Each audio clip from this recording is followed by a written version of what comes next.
爸，我手上有10万块，那我看到有人说呢，就买盈富、中银、港铁和领展这4只股票，那你怎么看呢？其实我觉得啊，每一个人的投资呢，要考虑到自己的年纪和自己的资金的规模啊，所以针对你刚才问的那个问题，我觉得那一个人的意见未必能够适合在你的那里啊，因为什么呢？如果只有10万块啊，刚才你所说的那4个股票，全部都是一些很稳的收息股啊，不会大涨的股票啊，那我就算你10万块钱，每年赚15%啊，甚至给你20%这么多了，好不好？20%，10万块只有2万块，这样的增长的话是太慢了啊，这个钱不够用，是不是啊？赚了2万块 ，so what 啊，没有什么太好的啊，所以我建议啊，资金有限的，特别是年轻人以后大把日子的话，在这个情况下啊，专注在高成长的股票，而不是那些很稳的在收股息的这些我们叫收息股。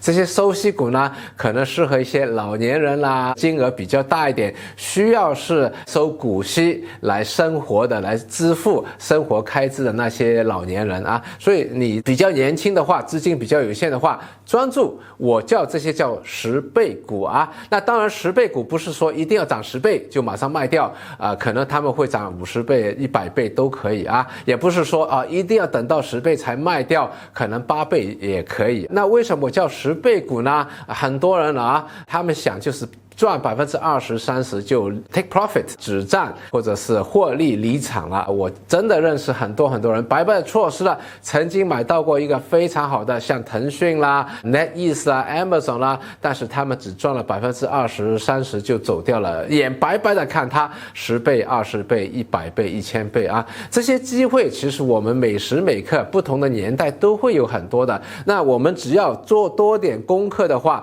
寻找这些10倍股，我们一辈子当中如果能找到3个，那已经是非常不错了。想想看，10万块找到一次10倍的话，10万变100万了，对吧？如果我们把100万拿出来，再找到下一轮的10倍股，那100万就变成1000万了啊！再如果下一次找到10倍股的话，那1000万就变1个亿了，对吧？我们就算中间打个折扣，不是每次都找到8倍了，找到6倍了，那1个亿打个折扣有5000万也不错了，是吧？总比你10万块才赚了那2万块好。所以我建议这个焦点放在增加我们找到这些成长的优质的10倍股的一些方法。那我们循着这个方法去做，让时间做我们的朋友，找到了好的公司了，有点耐心，等到这个企业他们发展了，业务扩展了，产品卖多了，这个时候他们盈利上去了，自然这个股价也会上去啊。所以我一辈子当中，包括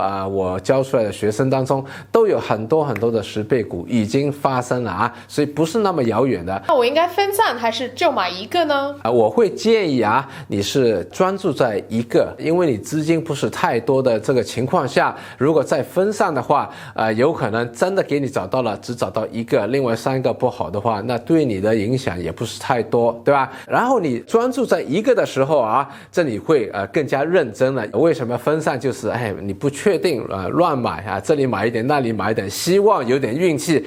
这个涨了或者那个涨了，对吧？那如果我们孤注一掷，我们全副身家在一个股票里面自然我们会做多点功课。当我们做多点功课的时候，我们就会发现，这个我还不懂嘞，那个我还不知道嘞，不确定嘞，对吧？这个时候呢，我们就会出去学习和提升出去找答案。这样的话，我们自身对这个行业啦、这个公司啦，甚至对整个股票研究的这个方法和技术都会提升。所以年轻人的话，一段时间的提升之后，以后你的投资回报只会越来越好所以专注一个股票，让我们把所有的精力聚焦在一个公司里面，让我们可以更深入的去了解那个行业、那个公司。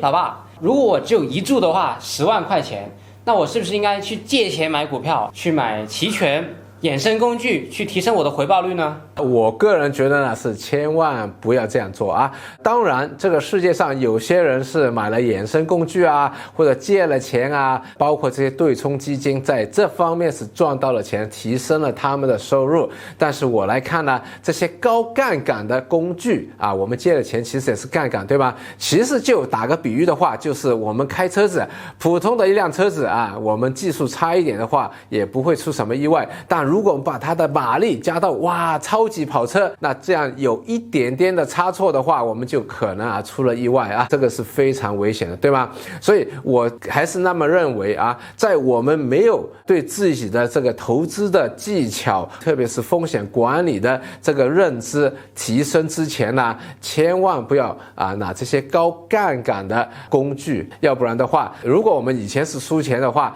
高杠杆之后只会输快一点，对吧？如果我们以前是输钱的话，高杠杆之后只会输多一点，那为什么要输快一点、输多点呢？如果我不能借钱去买股票，那我是不是应该 all in 去买比特币或者是这些虚拟货币呢？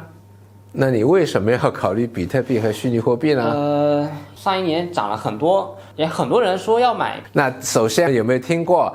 过去的回报不等于未来的一个展望？过去涨了好多了，不代表未来继续会涨。反而我想问，现在会不会高追呢？第二个，你知不知道买虚拟货币背后的价值是什么？我经常说啊，我们分投资还是投机。投资的话，其实我们是入股参与了一个公司的经营和企业，分享了它未来的盈利和它的分红。如果是虚拟货币的话，它不是一门生意，我看不到是一个投资啊，最多只是说一个投机 speculation 啊，我们在 speculate 猜测它会继续涨下去，对吗？意见谁都有啊，我个人的意见就觉得啊，比特币不值得投资，有人意见觉得它是10万20万，那这么多的意见当中，当然是要自己啊去分别哪一个意见是更加靠谱的，哪一个意见是让你啊未来更有把握的，你的财富啊不是靠运气，不是去赌一把，不是去 speculate 投机一下，对吧？而是稳稳的一步一步的增长下去啊。所以我个人觉得呢，比特币 not my cup of tea， 不是我那一杯茶啊。